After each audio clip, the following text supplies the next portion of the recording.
Imaginez un rocher perdu dans l'immensité du Pacifique, à plus de 3000 km de la côte la plus proche. Un confetti de terre volcanique battu par les vents. Et pourtant, quelqu'un a décidé d'y dresser des géants de pierre. Pas un, pas 10, près d'un millier.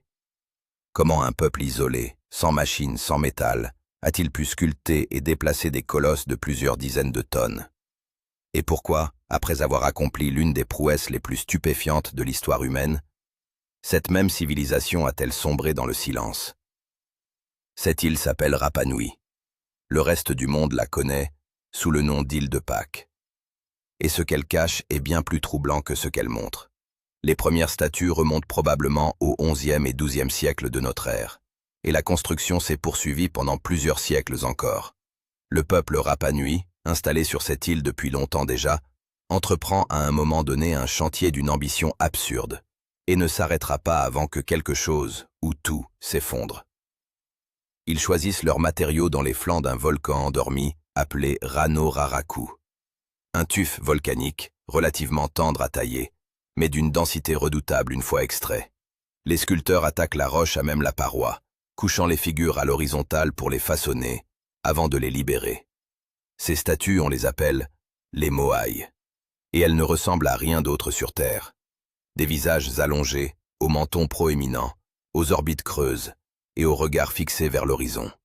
Pas vers la mer, vers l'intérieur des terres, comme si ces colosses montaient la garde sur les vivants plutôt que sur l'océan. Certains mesurent 2 mètres, d'autres dépassent 10 mètres de haut. Les plus lourds pèsent l'équivalent de plusieurs éléphants adultes réunis. Et selon les critères de comptage retenus, on en dénombre entre 887 et plus d'1 millier, à différents stades d'achèvement. Quelques-uns n'ont jamais quitté la carrière. On les trouve encore couchés dans la roche, à moitié dégagés, comme figés au milieu d'un geste. Ces géants inachevés posent une question que personne n'a encore résolue. Pourquoi le travail s'est-il arrêté là, net, comme si quelqu'un avait soudainement posé l'outil? Cette question-là nous mènera bientôt à un effondrement. Mais avant d'y arriver, il y a un mystère encore plus épais à traverser, celui du voyage. Car une fois sculptés, ces colosses devaient être transportés, parfois sur plusieurs kilomètres, à travers un terrain accidenté, jusqu'aux plateformes cérémonielles dispersées sur tout le pourtour de l'île.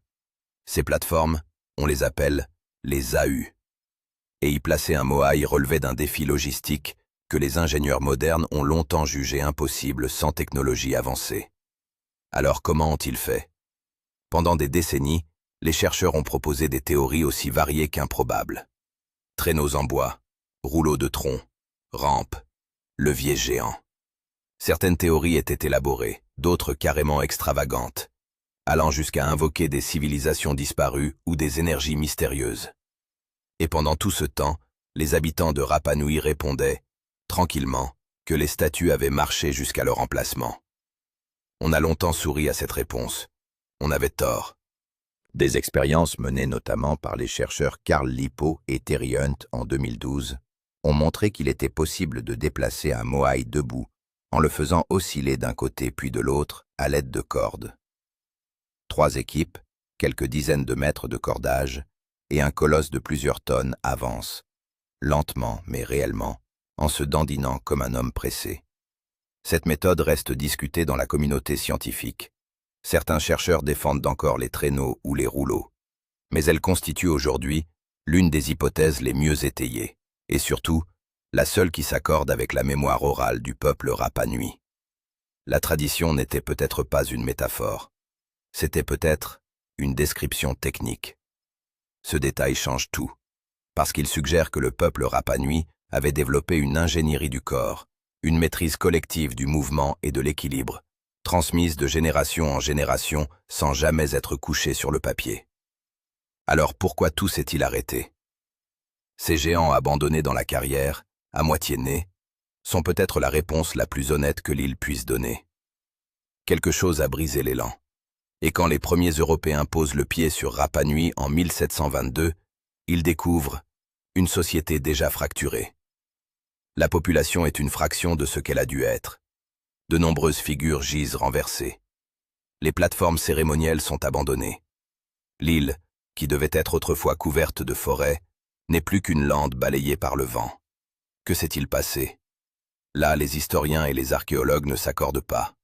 Et c'est peut-être la partie la plus honnête de cette histoire. Une théorie longtemps dominante pointe la déforestation. Les Rapa Nui auraient abattu leurs forêts à un rythme insoutenable. Pour transporter les moaïs, pour construire des pirogues, pour alimenter des feux. Sans arbres, les sols s'érodent. Sans pirogues, la pêche s'effondre.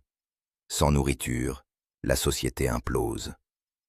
C'est une explication séduisante, peut-être trop séduisante.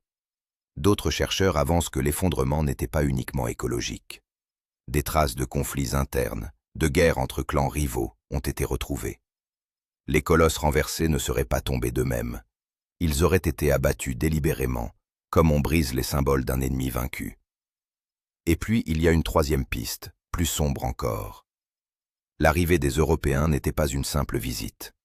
Dans les décennies qui ont suivi, des raids d'esclavagistes ont décimé la population. Des maladies nouvelles ont fait le reste. Ce que les premiers explorateurs ont observé en 1722 était peut-être déjà le résultat d'un traumatisme en cours, pas d'un effondrement achevé. La vérité est probablement quelque part entre ces récits. Une accumulation de fragilité, pas une seule catastrophe. Ce qui est certain, c'est que les moaïs, eux, sont restés. Debout ou couchés, intacts ou brisés, ils témoignent d'une ambition collective extraordinaire. Ils ne représentent pas des dieux.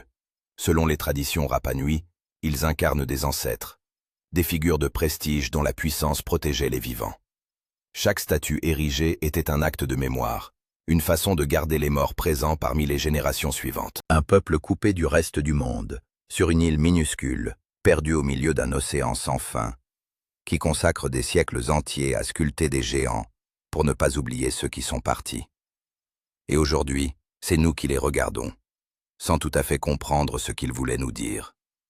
Peut-être que le mystère le plus profond de l'île de Pâques n'est pas de savoir comment ces colosses ont marché. C'est de se demander ce qu'il nous reste, à nous, quand tout ce qu'une civilisation a bâti finit par tomber.